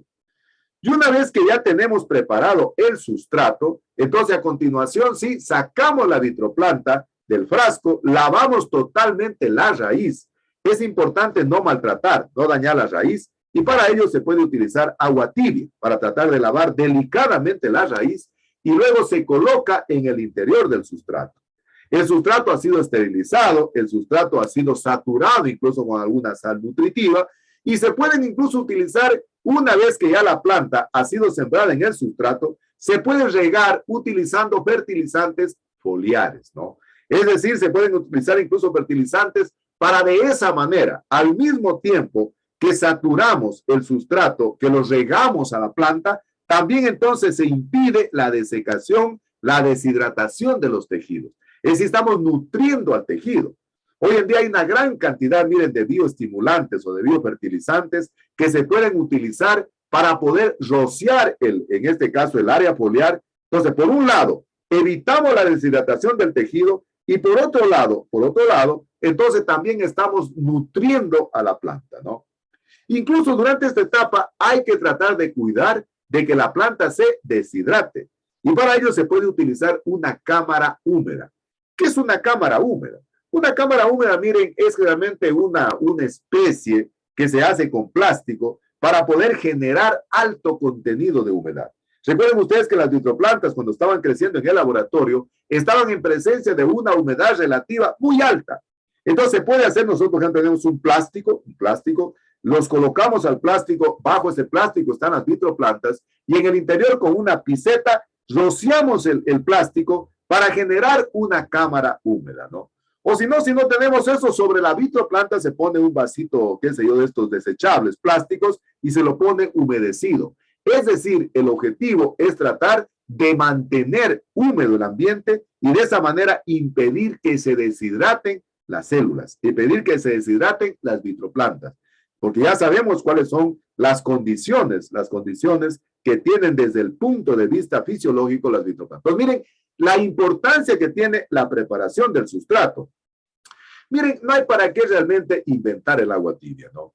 Hay que utilizar los mismos sustratos que normalmente la planta requiere en condiciones in vivo. Es decir, si requiere un sustrato, qué sé yo, poroso, un sustrato franco arenoso, franco arcilloso, o en el caso de las orquídeas requiere un sustrato totalmente poroso a base de lecho, a base de cortezas, a base de acerrín, a base de vermiculita, de agrolita. Entonces tenemos que garantizar ese mismo tipo de sustrato. Yo no puedo, por ejemplo, qué sé yo, sembrar una catleya, por decir algo, qué sé yo, sembrarla en un suelo. No puedo, porque definitivamente ese mismo sustrato que la planta requiere en condiciones in vivo, tengo que garantizarle para la vitroplanta que sale del laboratorio. Es decir, no tengo para qué ponerme a inventar. Tengo que tratar de garantizar exactamente el mismo tipo de sustrato, ¿no? En el que se desarrolla la planta en condiciones in vivo, para que de esa manera entonces tener los mayores porcentajes de sobrevivencia. Entonces, fíjense, la selección del sustrato es de fundamental importancia. La preparación del sustrato es de fundamental importancia. La desinfección, la esterilización del sustrato, la adición de nutrientes, la adición de nutrientes ya sean comerciales o nutrientes del medio de cultivo, es de fundamental importancia para de esa manera tener un mayor nivel de proliferación de las vitroplantas. Pero no solo eso, también es importante tomar en cuenta ya en el manejo la prevención de plagas y enfermedades. Recuerden que yo les decía que había el proceso de adaptación, el proceso de establecimiento y el proceso del manejo. Ya tenemos de alguna manera la fitoplanta adaptada. En ese proceso de establecimiento, para lograr prácticamente el manejo de la vitroplanta, es de fundamental importancia la esterilización del sustrato, la esterilización realmente del invernadero, de las cámaras que utilicemos y, lógicamente, la utilización de sustancias químicas para impedir tanto el ataque de microorganismos, qué sé yo, hablemos de plagas, hablemos de enfermedades, pero también el ataque de insectos, ¿no? Entonces, para ello, durante ese proceso de establecimiento, en el manejo tenemos que utilizar insecticidas. Ustedes saben que los insecticidas son productos químicos que tienen, qué sé yo, la propiedad de eliminar plagas, es decir, de eliminar insectos. Puedo utilizar también los fungicidas. Los fungicidas, en cambio, son productos químicos que eliminan, que matan, en este caso, los microorganismos, ya sea producidos por bacterias, por hongos, ¿no? Entonces, si no está en el glosario, pongo insecticida, producto químico que sirve para eliminar insectos. Fungicida, producto químico que sirve para eliminar enfermedades. Y, lógicamente, la adición de abonos foliares que decíamos antes, en este caso, a la parte aérea, es de fundamental importancia, porque al mismo tiempo garantizamos la humedad de los tejidos, pero también estamos nutriendo al tejido. Entonces, miren, ya estamos en el proceso del establecimiento, en el proceso del manejo. Durante este proceso tienes de fundamental importancia realmente hacer la remoción, por ejemplo, del sustrato, hacer las deshierbas, hacer los aporques. Es decir, es parte ya del manejo silvicultural. Es decir, estamos tratando de optimizar, estamos tratando de garantizar las mejores actividades para tener los mayores porcentajes de sobrevivencia. Y luego pasamos, yo diría que a una de las etapas, todas son importantes, ¿no? Pero esta etapa de la importancia de las condiciones ambientales, yo creo que es una de las condiciones sine qua non, ¿no? Ustedes saben que las plantas, ya sea in vivo e in vitro, generalmente están influenciadas por los factores ambientales. Porque los factores ambientales juegan un papel fundamental en el crecimiento y desarrollo de una planta, ya sea in vivo e in vitro. Por ejemplo, la humedad relativa, la temperatura, la luz, son factores que inciden en los procesos fisiológicos, inciden en la transpiración, inciden en la evapotranspiración, inciden en la fotosíntesis. Es decir, todos estos elementos ambientales, entonces es de fundamental importancia considerarlos cuando estamos haciendo el proceso de adaptación, el proceso de manejo de la vitroplanta en condiciones de invernadero. Entonces vamos a ir analizando qué elementos debemos tomar en cuenta en cada una de estas condiciones ambientales. Primero, la humedad relativa. Ya habíamos indicado de que en el interior del vidrio, prácticamente la vitroplanta se viene desarrollando en una humedad relativa que casi bordea el 100%. En el interior del vidrio, incluso, las vitroplantas tienen una cantidad de vapor de agua que incluso está hasta en las paredes del vidrio. Es decir, incluso el vidrio está sublimando. Hay una gran cantidad, entonces, de agua, una gran cantidad de vapor de agua en el interior del vidrio. Recuerden ustedes que la humedad relativa, decimos que es el porcentaje de agua que se encuentra en forma de vapor en la atmósfera, en el ambiente, y que se mide en porcentaje. Entonces, en el interior de la vitroplanta tenemos casi el 100% de contenido de humedad. Por lo tanto, entonces tenemos que ir regulando paulatinamente ese cambio gradual de una humedad relativa a vivir a una humedad un poco diferente. Pero siempre hay que tratar de garantizar de que la humedad relativa en el invernadero se maneje en cantidades elevadas. Es decir, que no sea una humedad relativa muy baja, ¿no? Y para eso incluso se pueden utilizar lo que se conoce con el nombre de los antitranspirantes vegetales. Fíjense.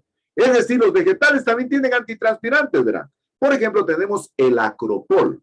El acropol es una especie de cera, ¿verdad?, que se hace el rociado sobre la parte foliar de la vitroplanta y lo que hace es incrementar la cantidad de ceras en la cutícula para de esa manera impedir la salida del agua del interior de las células, del interior de los tejidos. Entonces podemos utilizar el acropol, pero para poder mantener la humedad relativa en niveles elevados, en niveles altos, generalmente podemos utilizar los microaspersores, la microaspersión.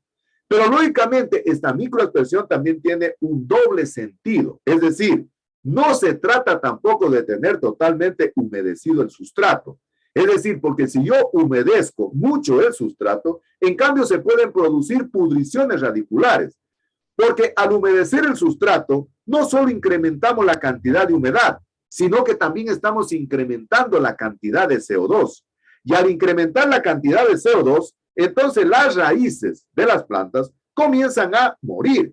Entonces debemos tratar de cuidar de que el ambiente esté húmedo, pero que no se humedezca o no se sature, no se encharque, entonces el sustrato, porque se producirían entonces anormalidades en la humedad del sustrato y por ende pudriciones radiculares. Entonces debemos utilizar nebulizadores que permitan realmente que en este caso la humedad relativa se mantenga alta, pero que no se humedezca, no se sature, no se encharque realmente el sustrato. Por eso en algunos invernaderos pues sofisticados, modernos, realmente se utilizan unos aparatos, unos instrumentos que se conocen con el nombre de humidostato. ¿Qué hace el humidostato? El humidostato realmente es lo contrario a un termostato. Recuerden que el termostato eleva la temperatura. El humidostato lo que hace, en cambio, es elevar la humedad relativa del ambiente. Y de esa manera, entonces, incrementamos la cantidad de humedad en el ambiente para evitar, entonces, la deshidratación de los tejidos, la deshidratación de las células. Entonces, miren, debemos tratar de generar, entonces, una humedad relativa alta. Pero si no tenemos un humidostato o no tenemos, qué sé yo, microaspersión, podemos utilizar una cámara húmeda, ¿no? ¿Cómo hacemos una cámara húmeda? Sencilla, ¿no? Con una funda plástica, ¿no? Con una funda plástica. Es decir, qué sé yo, utilizando, por ejemplo, qué sé yo, unos caballetes, y utilizamos o borramos con una funda plástica, y bajo la funda plástica colocamos los recipientes con las vitroplantas. Es decir, de esa manera, estamos garantizando una humedad relativa alta bajo en este caso, las vitroplantas, ¿no? Y constantemente podemos estar humedeciendo, ¿no? Podemos estar humedeciendo, qué sé yo, el piso, por ejemplo, del invernadero, para tener niveles de humedad relativa alta, pero sin mojar el sustrato, sin mojar el sustrato. Es decir, para evitar los niveles anormales de CO2. Entonces, primer elemento a considerar dentro de las condiciones ambientales, la humedad relativa. Segunda condición ambiental a considerar es la temperatura. Ustedes recuerden que la temperatura, generalmente decimos que es el grado de calor o frío de una sustancia y que se miden en grados centígrados o grados Fahrenheit. Lo repetimos, temperatura, para ponerla en el glosario, es el grado de calor o frío que experimenta una sustancia o un cuerpo y se expresan en grados centígrados o grado Fahrenheit. Grado de calor o frío que experimenta un cuerpo, puede ser, ¿no es cierto? Y que se expresan en grados centígrados o grados Fahrenheit. Fíjense, normalmente las plantas en nuestras latitudes geográficas, es decir, en los países de clima tropical, generalmente el rango óptimo, el rango adecuado en el cual las plantas crecen de mejor manera está entre 20 a 27 grados centígrados. A medida que se incrementa la temperatura, se incrementa también el crecimiento y desarrollo de las plantas. Prueba de ello son los árboles que crecen en nuestras latitudes geográficas versus los árboles que crecen en las latitudes geográficas templadas, ¿no? Recuerden que un pino, por ejemplo, acá en nuestras latitudes geográficas, necesitan 30 años para poder tener madera. En los países templados posiblemente necesiten el triple, 90, 100 años. ¿Por qué? Porque en esos países la temperatura generalmente es en ciertas etapas, ¿no?, del año, ¿no? Es decir, en las estaciones del año. Es estacionaria la temperatura. En cambio, en nuestras latitudes geográficas, la temperatura siempre se mantiene en rangos elevados. Y si comparamos entre la costa, la sierra y el oriente, ¿por qué las plantas en el oriente se desarrollan más? Porque generalmente los estándares o los rangos de temperatura son bastante elevados, ¿no? Qué sé yo, si hablamos de un plátano, hablamos de una naranja, posiblemente en Zamora crezca mucho más rápido que en Loja. Y en Catamayo crezca muy rápido, más rápido también posiblemente que en Malacatos, ¿no es cierto? Es decir, la temperatura es determinante en el crecimiento y desarrollo de las plantas. Por lo tanto, tenemos que garantizar más o menos ese mismo rango de crecimiento que la vitroplanta tenía en el laboratorio, de 20 a 27 grados centígrados. Pero hay que evitar las fluctuaciones drásticas. ¿Qué son las fluctuaciones drásticas? Es decir, esos cambios paulatinos de temperatura, de estar en una temperatura baja a subir a una temperatura alta o viceversa. Es decir, lo que normalmente tenemos acá en Loja, ¿no? A veces en Loja, qué sé yo, estamos en una mañana muy fría y dentro de una hora cambiamos a una temperatura muy alta o viceversa. Ese tipo de fluctuaciones drásticas realmente frenan el crecimiento y desarrollo de las células. Y no solo en los vegetales, sino también en los animales y las personas. Recuerden que las personas nos enfermamos más de las afecciones, que son gripales o afecciones, en este caso es de la garganta, debido a esas fluctuaciones muy drásticas. Entonces, para poder garantizar estabilidad en la temperatura, podemos utilizar lo contrario a un humidostato, un termostato. Es decir, un termostato que permita temperaturas constantes sin facilitar esas fluctuaciones muy drásticas, ¿no? Incluso hacer lo que hace el campesino, ¿no? El campesino es sabio, fíjense, estimadísimas señoritas, señores estudiantes. Porque yo siempre digo, cuando les doy proyectos de investigación, que el método científico se fundamenta en el método o en el conocimiento empírico. Es decir, en el conocimiento vulgar de las personas. Miren. ¿Qué hace el campesino cuando hace un almácigo de tomate o hace un almácigo, no sé, de lechuga? Pone encima de la platabanda una capa, qué sé yo, de hoja de caña, de hoja de plátano, de hoja de guineo, para generar una cámara húmeda, perdón, una cámara caliente y una cámara húmeda también, al mismo tiempo que eleva la humedad, eleva la temperatura, pero sobre todo, genera una fuente de calor, ¿no? Y al elevar una fuente de calor, se eleva la temperatura. Fíjense lo que es más, las semillas, en la oscuridad, realmente muchas auxinas se comienzan a activar, fíjense, se comienzan a activar.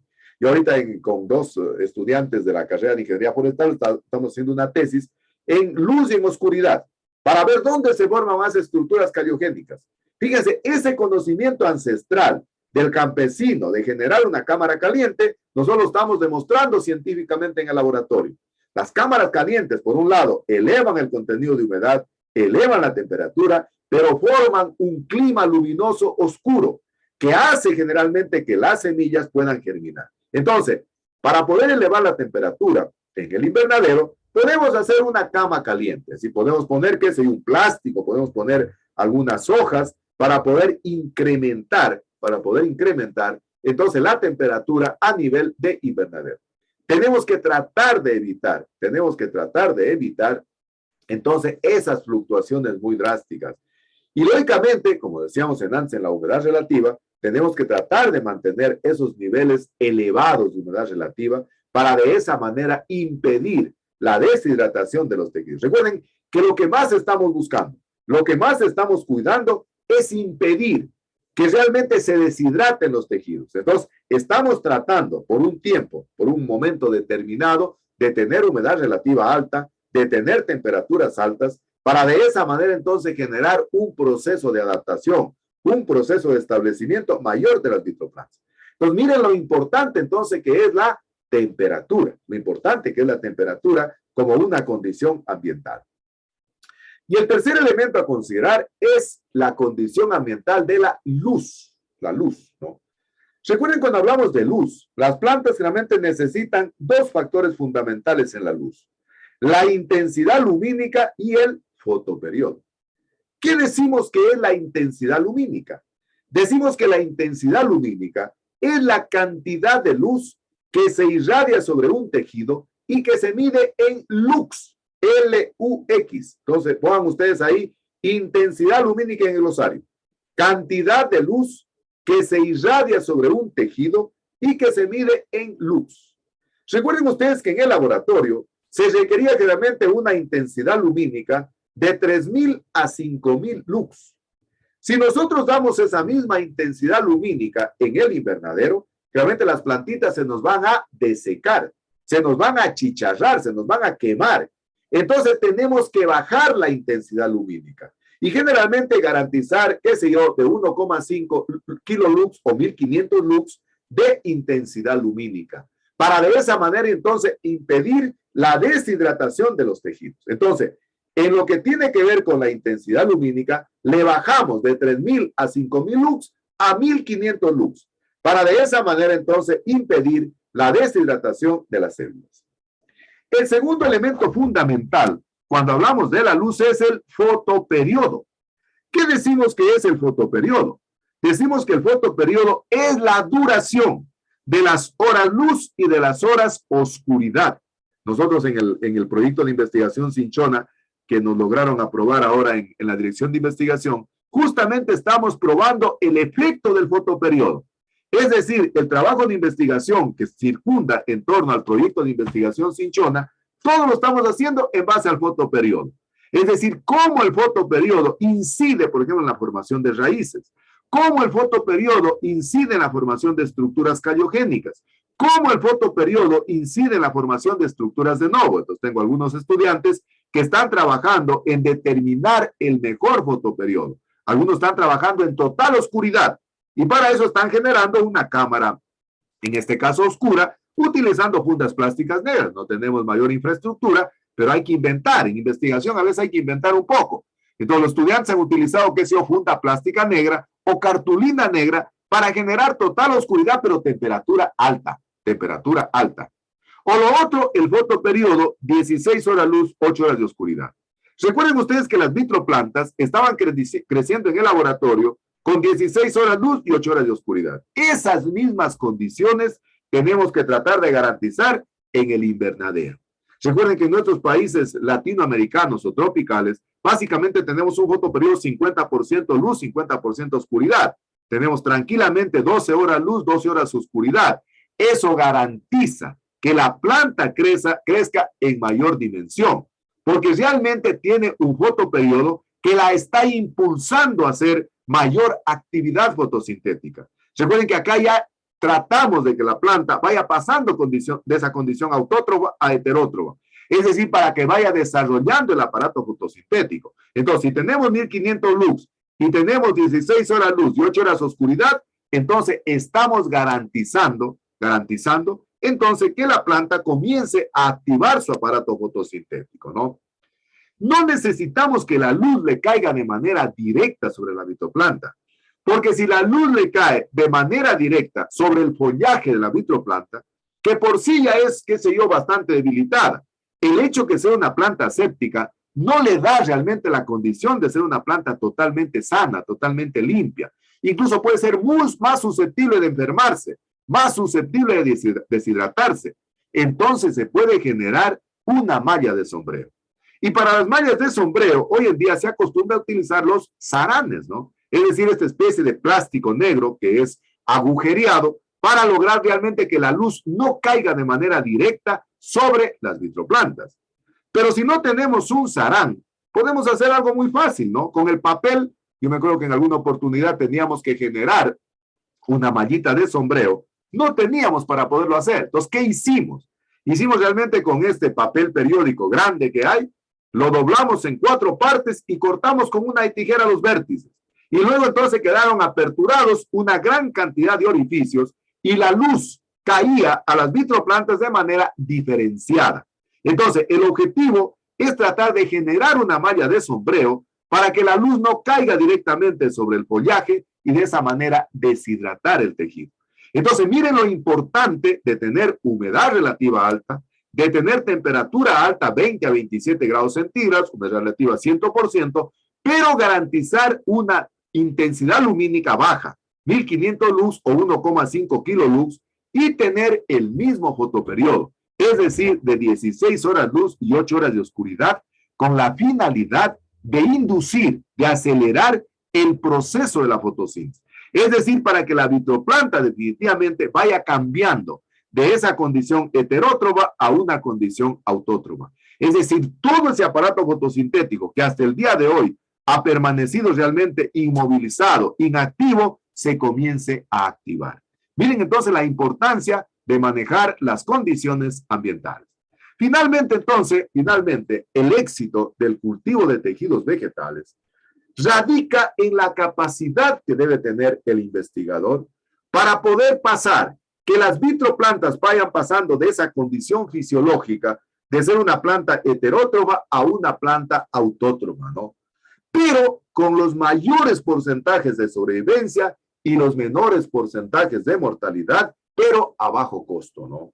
Porque miren, de nada hubiera servido que nosotros hubiéramos extremado todas las medidas de seguridad en el laboratorio, hubiéramos realmente hecho toda una investigación científica para generar todas las condiciones in vitro, si al final no tenemos la capacidad de poder manejar las plantas in vivo. Y generalmente se dice que el trabajo es exitoso cuando se tienen niveles aceptables del 70% de sobrevivencia y un 30% de mortalidad. ¿Y por qué se acepta aquello? Se acepta aquello por la gran cantidad de plántulas. Es decir, porque incrementamos la tasa de multiplicación potencial. Hemos elevado la tasa de multiplicación potencial.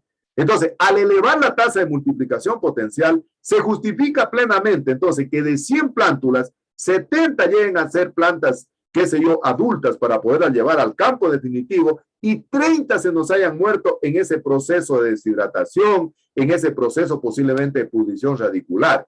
Por eso se justifica, por la micropropagación. Entonces, definitivamente, ahí radica el éxito del cultivo de tejidos vegetales. Miren, porque de nada sirve haber nadado, como se dice vulgarmente, tanto para morir en la orilla. Yo siempre comparo esta parte de pasar de una planta heterótrofa a una planta autótrofa, como cuando un niño está empezando a caminar, ¿no?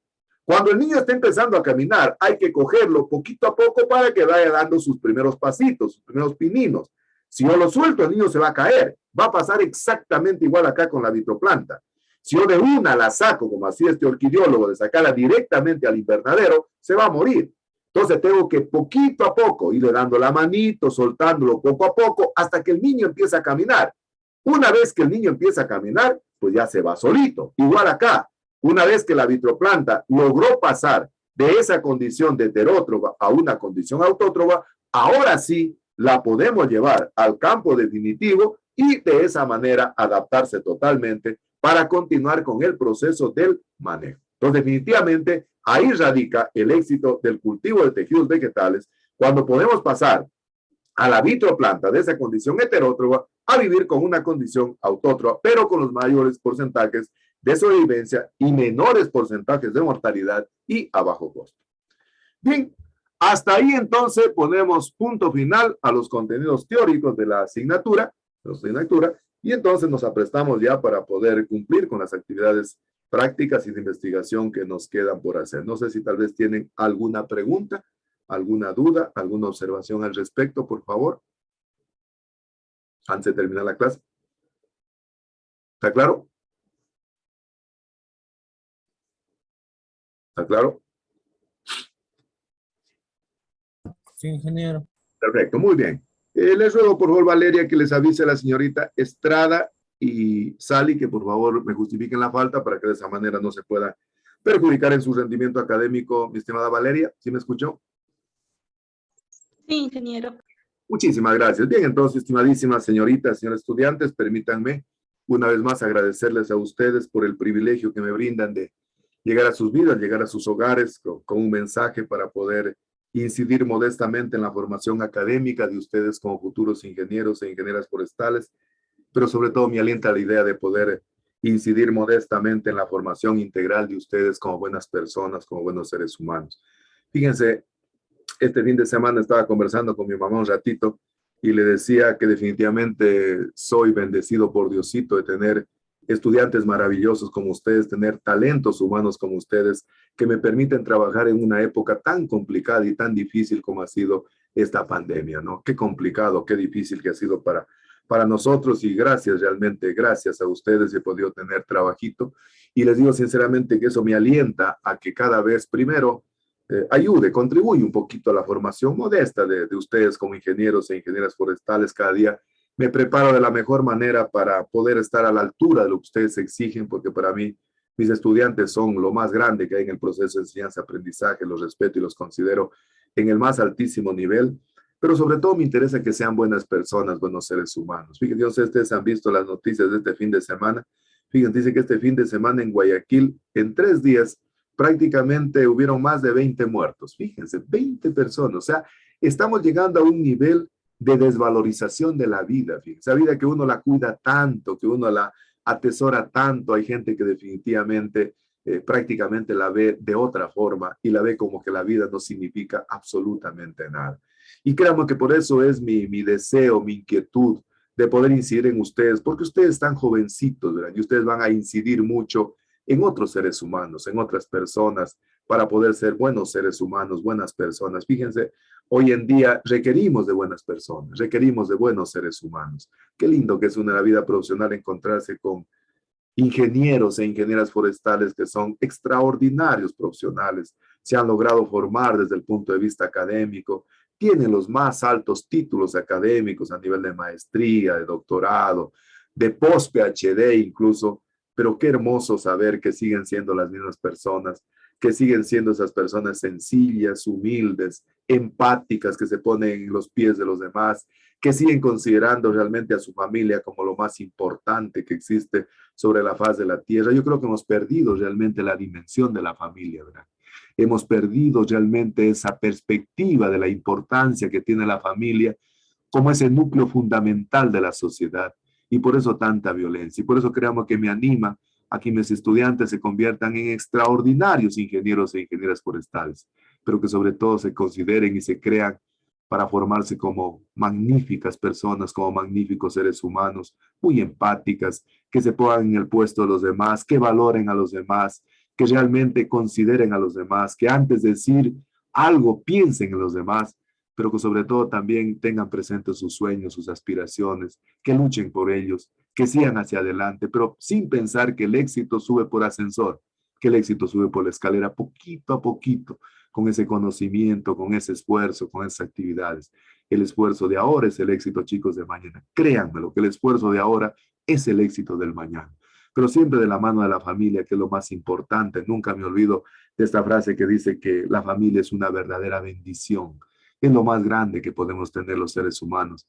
Siempre yo digo que detrás de un ingeniero, ingeniera forestal, existe una gran familia que nos está apoyando, que nos está respaldando, que nos está impulsando cuando todos nos han abandonado, ¿verdad? La familia es de fundamental importancia, pero tenemos que nomenclar a la familia que es importante para nosotros. Lo que no se nomencla no existe.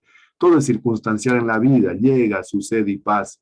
Y si no expresamos ahora lo importante que es decirles que los queremos, yo creo que es importante. Había un video que decía, si no me dices que me quieres, ¿cómo sé que verdaderamente me quieres? Es importante valorar la verdadera dimensión que tiene la familia como el núcleo más importante de la sociedad, ¿verdad? Los amigos son un tesoro, el amor es un privilegio y la vida que cada día tenemos la posibilidad de levantarnos es un verdadero aprendizaje, es una verdadera bendición. Así que veámoslo, chicos, desde esa perspectiva, con la más absoluta humildad, con la más absoluta sencillez, conservando esa integridad de nosotros, sin querer demostrar poses falsas, sin querer impresionar a nadie, sino inspirar ternura, comprensión, que es de fundamental importancia.